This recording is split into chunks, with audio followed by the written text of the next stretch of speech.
Selamat bertemu kembali dalam perkuliahan algoritma dan pemrograman, dan kita akan membahas analisa kasus bagian kedua.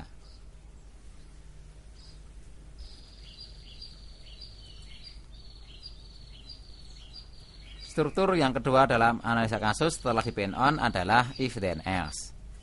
Bentuknya adalah if kondisi, then aksi 1, else aksi 2.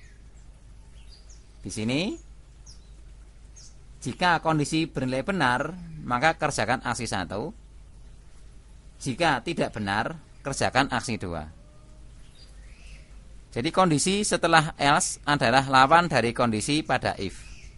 Dengan demikian, maka untuk analisa kasus dengan dua kemungkinan kondisi, maka kita tidak perlu menuliskan kondisi yang berlawanan setelah else.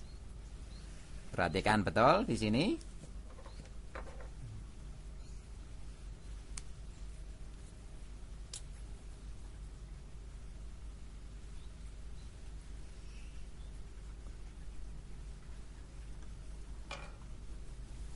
Perhatikan betul di sini bahwa di sini setelah else kita tidak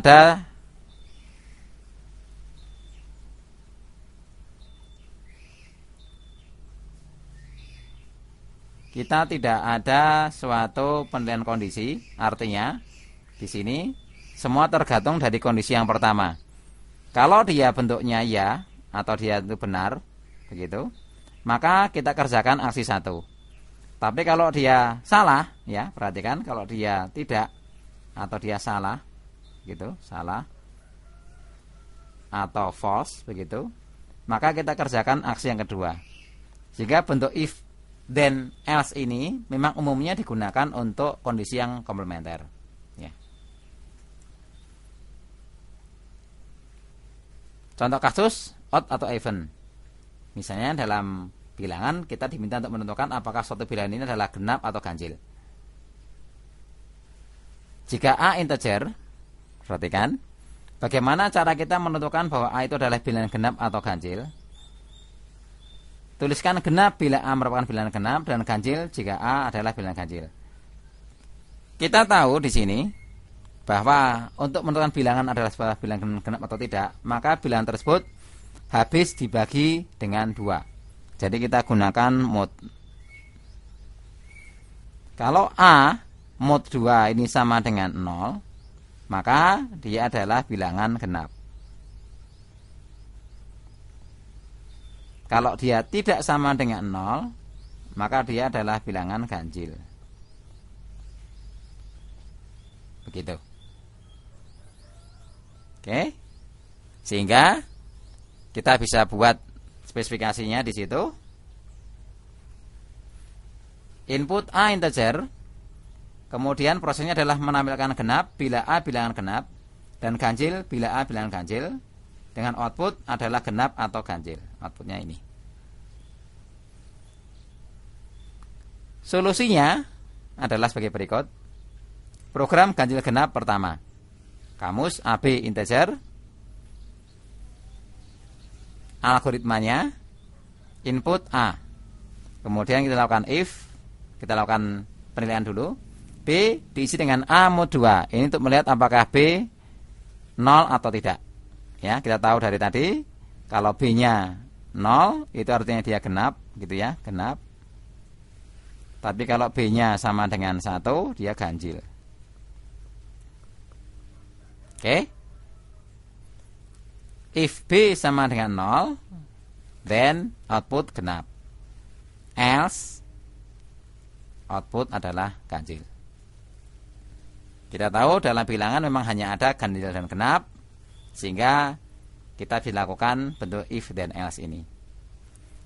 Nah, bandingkan dengan yang kedua, ya. Bandingkan dengan algoritma yang kedua. Program ganjil genap 2, kamus A integer.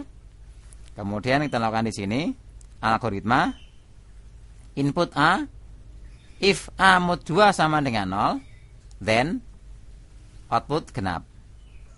Else, if A mod 2 tidak sama dengan 0, then output ganjil. Perhatikan di sini bahwa bentuk yang kedua ini tidak efisien karena kita gunakan dua buah if. Sebenarnya kita tahu bahwa lawan dari genap, ya, ini lawannya adalah ganjil. Sehingga mestinya kalau kita tahu bahwa kalau tidak genap pasti ganjil, ya sudah, kita berikan aja di sini bahwa dia tidak sama dengan, tidak perlu kita lakukan di sini.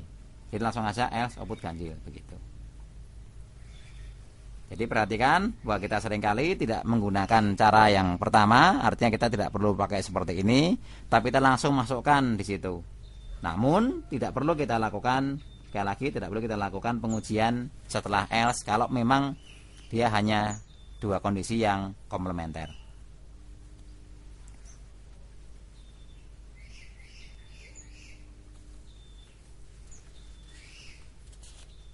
Kemudian bandingkan juga kalau kita gunakan struktur seperti ini. Program ganjil genap 3, kamus A, integer B, boolean. Kita pakai di sini algoritmanya, input A, kemudian B diisi dengan A, mod 2 sama dengan 0. Berarti kita pakai boolean tadi.